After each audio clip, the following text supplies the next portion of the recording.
안녕하셨습니까? 행복한 인생 이마 알베르토입니다.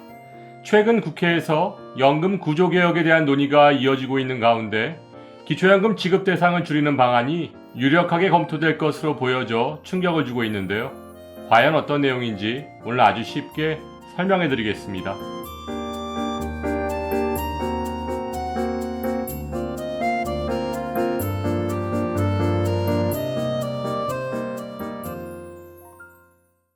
최근 국회에서는 연금개혁특별위원회를 출범시키고 공적연금의 구조개혁에 대한 논의를 본격적으로 준비하고 있는데요. 지난 14일 국회 관계부처 등에 따르면 국회연금개혁특별위원회에서는 기초연금, 퇴직연금, 직역연금 등 전체 노후소득 보장체계를 개편하는 구조개혁을 논의할 예정이라고 밝히며 특히 기초연금 제도 개선이 주요하게 다뤄질 것이라고 설명하고 있습니다. 기초연금은 국민연금 도입 초기 빈약한 노후소득 보장 기능을 보완하기 위해 탄생한 제도로서 현재 만 65세 이상 소득 하위 70%를 대상으로 단독가구 34만 2,510원, 부부가구 54만 8천원을 매달 지급하고 있습니다. 하지만 문제는 기초연금 지급 대상인 70% 기준이 소득이 아닌 노인 비율을 두고 따진다는 점인데요. 정부는 만 65세 이상 노인 가운데 기초연금 수급자가 70% 수준을 유지할 수 있도록 매년 선정 기준을 인상하고 있고 이로 인해 올해는 소득 인정액이 단독가구 기준 228만원, 부부가구 36만 4천원을 넘지 않으면 기초연금을 받을 수 있습니다. 따라서 매달 437만원을 받는 독거노인도 기초연금을 받을 수 있고 대도시의 10억원 아파트를 소유하고 있어도 통장에 수억 원의 예금이 있어도 기초연금을 받을 수 있는 등 기초연금의 본래 취지와는 다른 방향으로 지급되고 있는 경우가 빈번히 발생하고 있는데요. 이는 최근 노인 인구에 편입되고 있는 베이비붐 세대가 이전 세대와는 달리 소득, 자산 수준이 높다 보니 소득 하위 70% 기준이 급격히 치솟고 있기 때문이라고 할 수 있고 이에 재정 안정론을 주장하는 쪽에서는 꼭 필요한 노인에게 더 많은 혜택이 돌아갈 수 있도록 기초연금 지급 대상을 줄이고 지급 금액을 높이자는 주장이 힘을 받고 있습니다. 여기에 석재은 한림대 교수는 기초연금의 지급 대상자를 줄여서 최저소득 보장 기능에 집중해야 한다는 것이 학계의 중론이라며 기초연금 지급 대상을 줄이고 급여액도 차등 지급하는 것이 최적화된 자원 배분이라고 설명하고 있습니다. 또한 재정 안정론자들 사이에서는 기초연금 수급 대상자를 줄여서 절감된 재정을 국민연금에 투입해서 세대 간 형평성을 도모하자는 주장도 나오고 있는데요.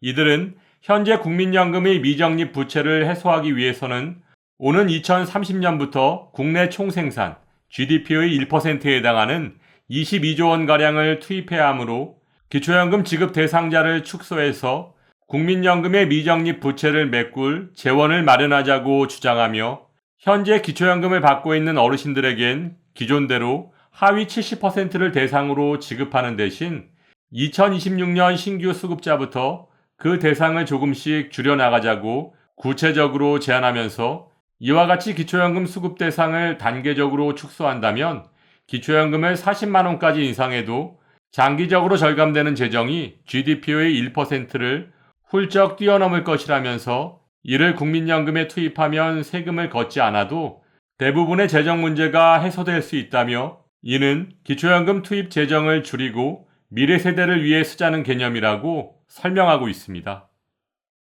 지금까지 최근 국회연금개혁특별위원회에서 논의 중인 기초연금 수급 대상 축소에 대한 내용을 정리해드렸는데요. 어르신들의 생각은 어떠신가요? 이번엔 기초연금을 노인 전체에게 지급해야 하는 이유를 4가지로 나눠서 설명해드리겠습니다. 기초연금을 노인 전체에게 지급해야 하는 이유 첫 번째는 국민용돈, 국민연금 때문입니다. 유럽의 복지 선진국에서 노인 빈곤 문제가 우리나라보다 심각하지 않은 이유는 공적연금 제도가 이미 100년 전부터 도입되어 대다수 노인들이 그 혜택을 보고 있기 때문인데요. 우리나라의 경우는 국민연금 제도가 1988년 처음 시행됨으로써 2020년 기준 국민연금 수급률이 38.3%에 그치고 있고 평균 수급액도 월 65만원 정도에 불과합니다. 사실 평균은 월 65만원이라고 하지만 이 중 50만원 이상이 월 40만원 미만의 국민연금을 받고 있는 상황을 고려한다면 어르신들의 노후를 책임지는 국민연금이 아니라 국민용돈이라는 표현이 더 어울리지 않을까요? 기초연금을 노인 전체에게 지급해야 하는 이유 두 번째는 기초연금 수급자 선정을 위해 투입되는 행정비용입니다. 기초연금을 받는 70%와 못 받는 30%를 구분하기 위해서는 신청인의 소득과 재산, 그리고 부채까지도 모두 조사해서 소득인정액에 반영해야 합니다. 따라서 각 시군구의 행정복지센터, 국세청, 법원, 국민연금공단 등 수많은 인력과 예산이 소요될 수밖에 없습니다. 또한 기초연금 심사 업무도 복잡하고 앞에서 설명드렸듯이 만 65세 이상 어르신들의 소득인정액을 기준으로 순위를 정한다는 발상 자체가 무리가 따를 수밖에 없는 정책입니다. 따라서 만 65세 이상 모든 어르신들께 기초연금을 지급하는 것이 지금 당장은 어려울 수 있지만 단계별로라도 시도하는 지혜가 반드시 필요한 때입니다. 이는 아동수당 도입 당시 하위 80%에게만 지급하려 했던 당초 계획을 소득 파악을 위한 행정비용이 오히려 더 클 수 있다는 이유로 모든 대상자로 확대 실시했던 것과 같은 논리라고 할 수 있습니다. 기초연금을 노인 전체에게 지급해야 하는 이유 세 번째는 소득인정액 계산의 불평등입니다. 현재의 소득인정액 계산 방법으로 기초연금 수급 대상을 선정한다면 젊어서 열심히 일하고 저축해서 안정적인 노후를 위해 연금에 가입한 분들께는 기초연금 수급이 그렇게 만만치는 않습니다. 2025년 현재 기초연금은 어르신들의 소득과 재산, 그리고 부채까지 모두 반영한 소득인정액이 단독가구 228만원, 부부가구 364만 8천원 이하면 받으실 수 있는데요. 기초연금의 수급 자격을 결정하는 소득인정액 계산 시 부동산을 소유한 사람은 시가 기준이 아닌 시가 표준액, 즉 공시가를 기준으로 소득인정액에 반영되고 있고 심지어 전년도 공시가 기준이므로 실제 30에서 40% 정도의 기본공제 효과가 있습니다.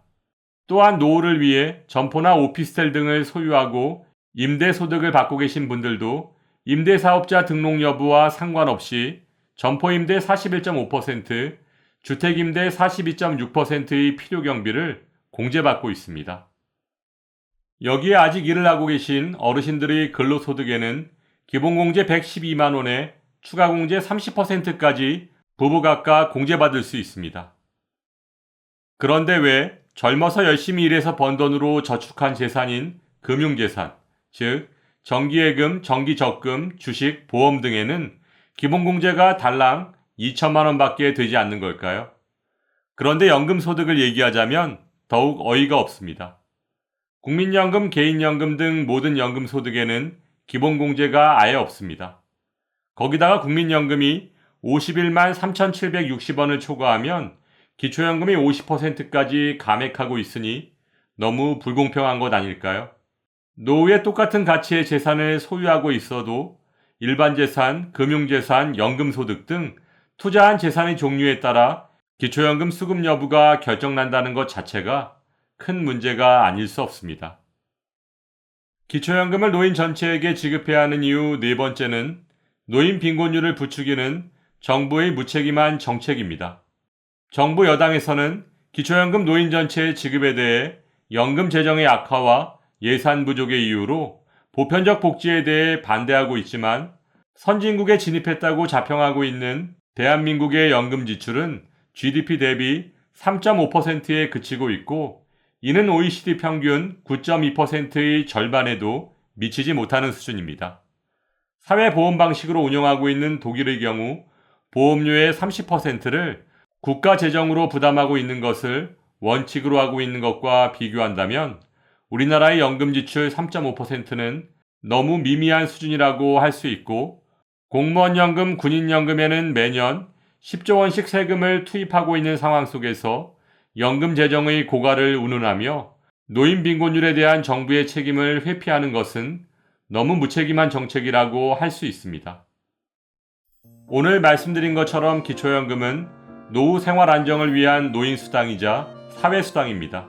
따라서 선택적 복지와 보편적 복지의 선택은 차기 정부가 풀어야 할 가장 큰 숙제이지만 보다 적극적인 정책의 검토와 사회적 대화를 통해 해법을 찾으시길 바라며 오늘도 알베르토가 어르신들의 행복한 인생 2막을 응원하겠습니다.